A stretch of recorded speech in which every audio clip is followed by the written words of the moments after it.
Assalamu alaikum students. Today we start from chapter 10, class 10. Topic is gaseous exchange in human. Previous topic में हमने पढ़ा था gaseous exchange in plants. आज क्या पढ़ेंगे हम? Gaseous exchange in human.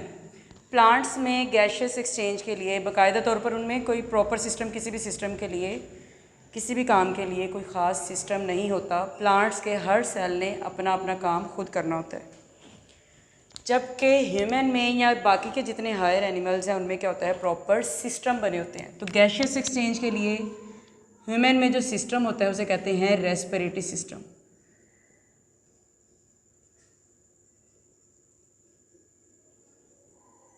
क्या नेम है गैशियस एक्सचेंज के लिए जो ह्यूमन में सिस्टम है? उसका नाम है रेस्पिरेटरी सिस्टम. रेस्पिरेटरी सिस्टम क्या क्या करवाता है हमारे अंदर? जो सारा जो रेस्पिरेशन का काम है गैशियस एक्सचेंज का, ये पूरा सिस्टम जो है वो उसमें हेल्प करता है. रेस्पिरेटरी सिस्टम जो हमारा है वो दो मेन पार्ट्स होते हैं इसके. नंबर 1 पार्ट है इसका the air passage way.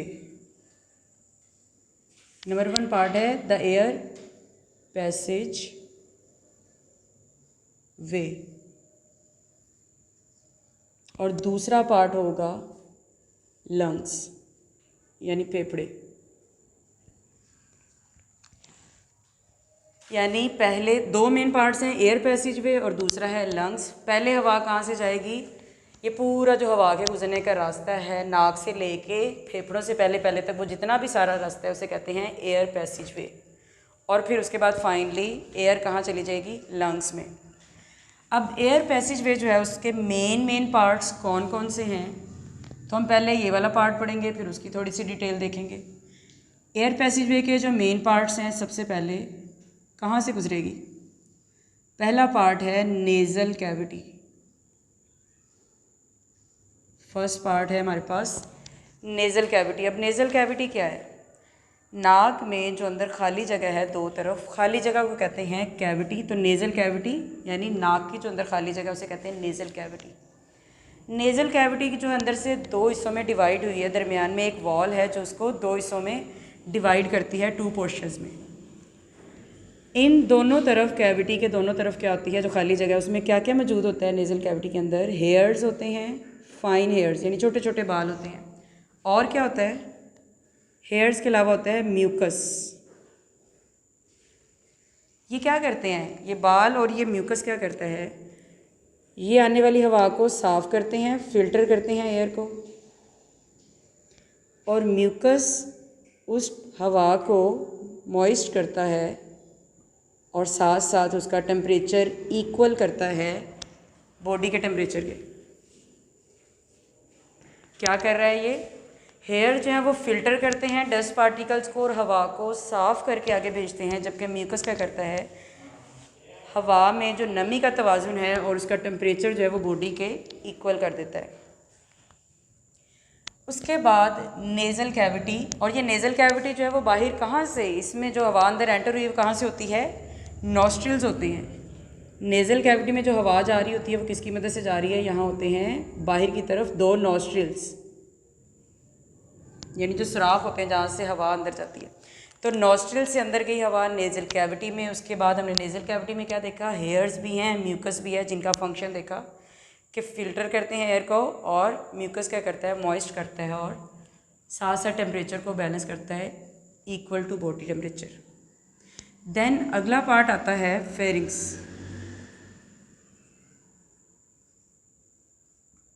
Pharynx यानी जो आपका हलक वाली जगह है, गले वाली, जहाँ से खाना भी हम स्वेलो करते हैं. अब वहीं से हवा ने भी गुजरना है. तो फेरिंग्स क्या है? एक कॉमन पाथ है,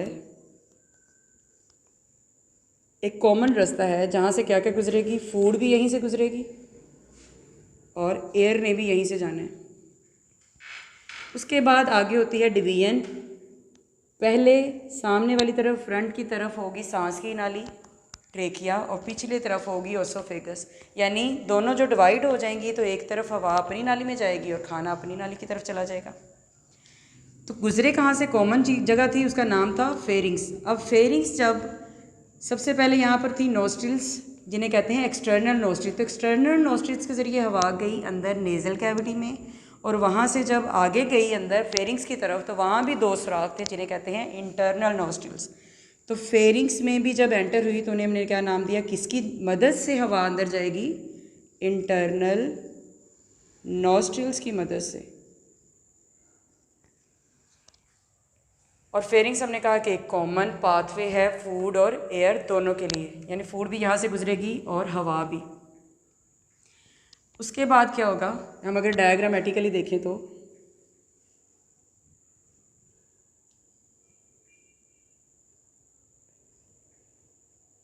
ये है आपकी नोज़ और ये नीचे ओरल कैविटी मुंह की जगह है। ये अब नेज़ल कैविटी यानी आपकी सारी खाली जगह है जहाँ से हवा होती हुई, ये हम कहते हैं कि हमारे पास है फेरिंग्स। फेरिंग्स के बाद हम आगे कहते हैं कि ये 2 हिस्सों में डिवाइड हो गया।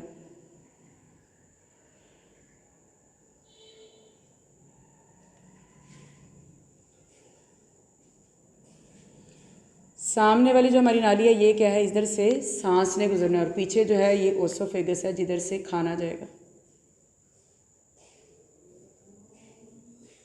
और ये क्या है, फेरिंग्स। अब हम क्या पढ़ रहे हैं, रेस्पिरेटरी सिस्टम के बारे में। तो फेरिंग्स से जो हवा जा रही है वो कहाँ जा रही है, इधर इस नाली में, जिसको हम क्या कहेंगे, इस पूरी नाली को कहेंगे ट्रेकिया। पूरी नाली को क्या कहेंगे हम, ट्रेकिया। लेकिन जब फेरिंग्स से इंटरनल नोस्ट्रिल्स की मदद से हवा यहाँ जाएगी तो डायरेक्ट अगली जो नाली आएगी उसे ट्रेकिया नहीं कहते, बल्कि फेरिंग्स से अगला पार्ट आता है लेरिंग्स। फेरिंग्स के अगला पार्ट है लेरिंग्स।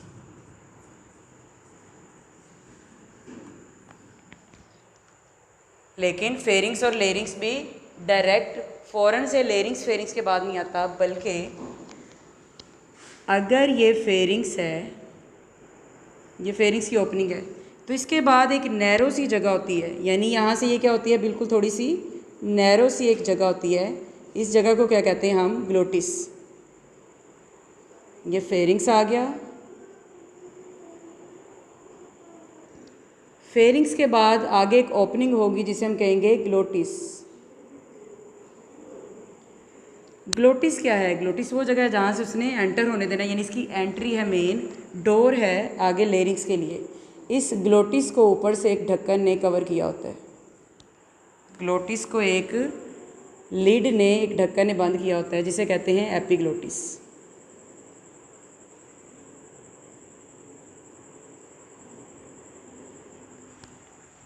फिर अगला पार्ट आएगा यहाँ पर, सारा ये वाला एक बॉक्स था जिसे कहते हैं लेरिंग्स।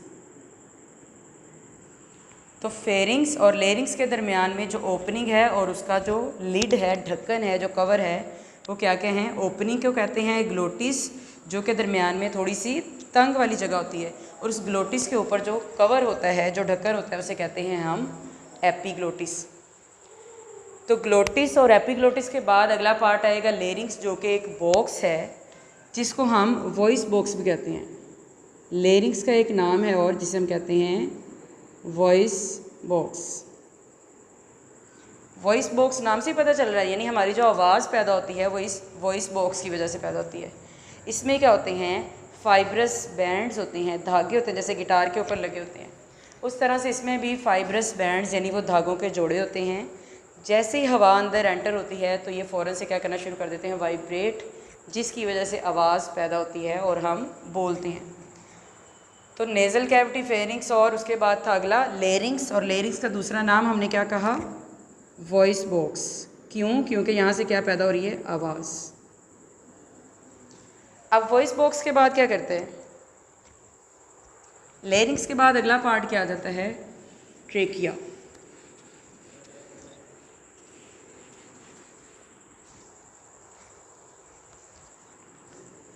नेक्स्ट पार्ट है ट्रेकिया।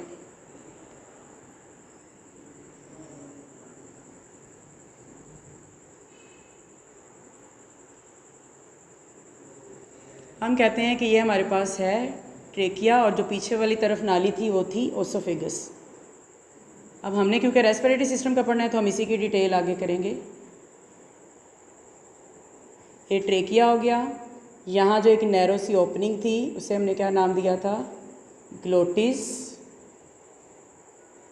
और ग्लोटिस के ऊपर जो कवर था उसे हमने क्या नाम दिया, एपिग्लोटिस। और उससे पहले एक कॉमन रास्ता था जहाँ से हवा और फूड दोनों गुजर रही, उसे हम कह रहे थे फेरिंग्स।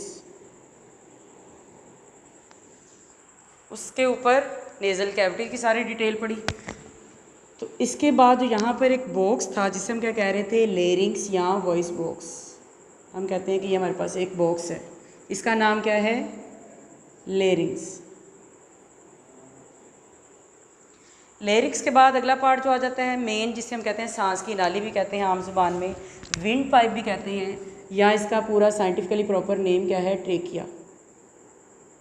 विंड पाइप भी कहेंगे, ट्रेकिया भी कह सकते हैं। ट्रेकिया क्या है, एक 12 सेंटीमीटर पाइप है। 12 सेंटीमीटर लेंथ का एक पाइप है जहाँ से हवा ने गुजरना है। और इसके अंदर इस तरह से सी शेप की कार्टिलेज की बनी हुई रिंग्स होती हैं, सी शेप। ओ शेप नहीं कहा, डी शेप क्यों नहीं कहा, सी शेप क्यों कहा है, क्योंकि सी शेप का मतलब ये होगा कि अगर बाहर खाली जगह है या बाहर हवा नहीं है तो बाहर से प्रेशर लगने की वजह से ये जो सी शेप है इसकी वजह से ये कोलैप्स नहीं होगी। अगर उस पर कोई बाहर से दबाव भी लगेगा तो वो टूटेगी नहीं, उस पर कोई ख़ास कोई कोलैप्सिंग वगैरह, कोई फ्रैक्चर वगैरह नहीं हो सकती। तो इस सी शेप कार्टिलेज का ये फ़ायदा है कि ये कोलैप्स नहीं होंगी।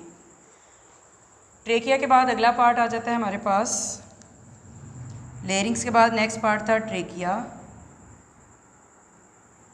और ट्रेकिया के बाद आगे पार्ट आ जाता है ब्रोंकाई।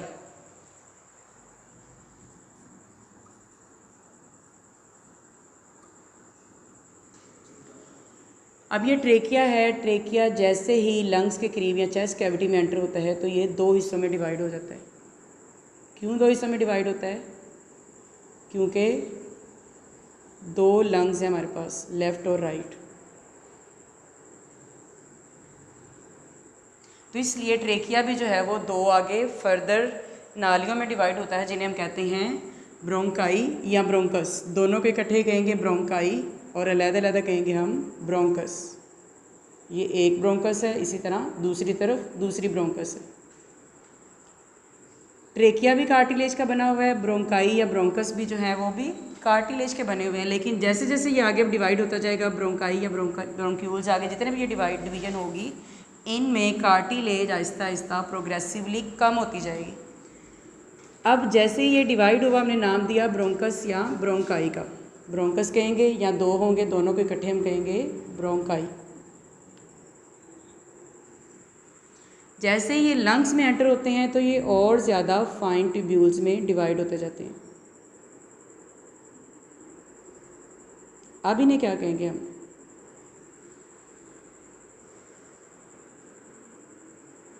अब इन्हें नाम देंगे हम ब्रोंक्यूल्स। ये ब्रोंकस या ब्रोंकाई थे, अब इनका नाम क्या है, ब्रोंक्यूल्स। ब्रोंक्यूल्स में मैंने पहले बताया कि जिस तरह से ट्रेकिया आगे आगे चलता जाएगा कार्टिलेज आहिस्ता आहिस्ता इनमें कम से कम होती जाएगी। ब्रोंक्यूल्स एंड पे क्या करते हैं, एल्वियोलर डक्ट्स बनाते हैं, यानी एंड पे ये छोटी छोटी सी नालियों में डिवाइड हो जाते हैं, बिल्कुल बारीक सी नालियाँ बच जाती हैं जिन्हें कहते हैं एल्वियोलर डक्ट।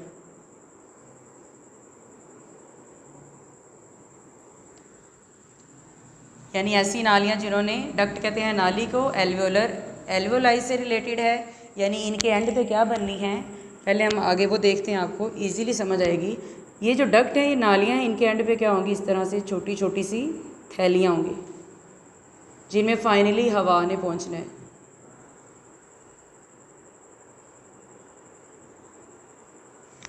इस तरह से दोनों लंग्स में ऐसे ही होगा। इन थैलियों को कहते हैं एल्वियोलाई।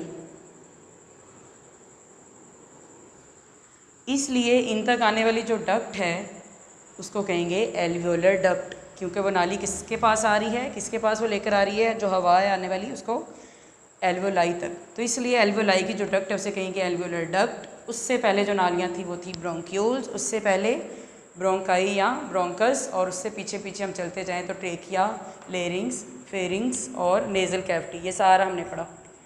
अब एल्वोलाई तक हवा आ गई। एल्वोलाई क्या बनाती हैं? रेस्पिरेटरी सरफेस, यानी हम क्या कहेंगे, ये यूनिट हैं या इकाइयाँ हैं पूरे रेस्पिरेटरी सिस्टम की।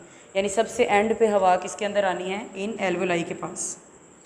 अब इन एल्वोलाई के बाहर क्या होती हैं? बारीक बारीक सी नालियों का जो जाल होता है, जिन्हें हम क्या कहते हैं? कैपिलरीज। इन एल्वोलाई के बाहर होता है कैपिलरीज का जाल। ये मैंने क्या शो की हैं? कैपिलरीज।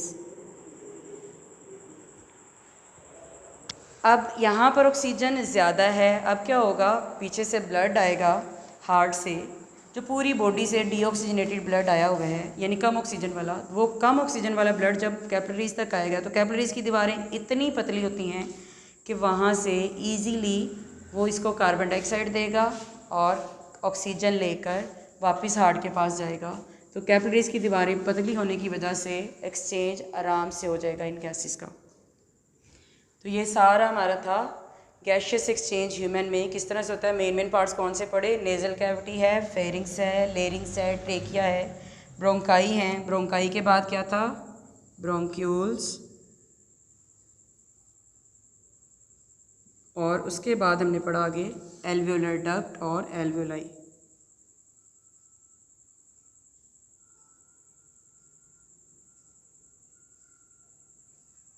लास्ट पार्ट था एल्वियोलाई।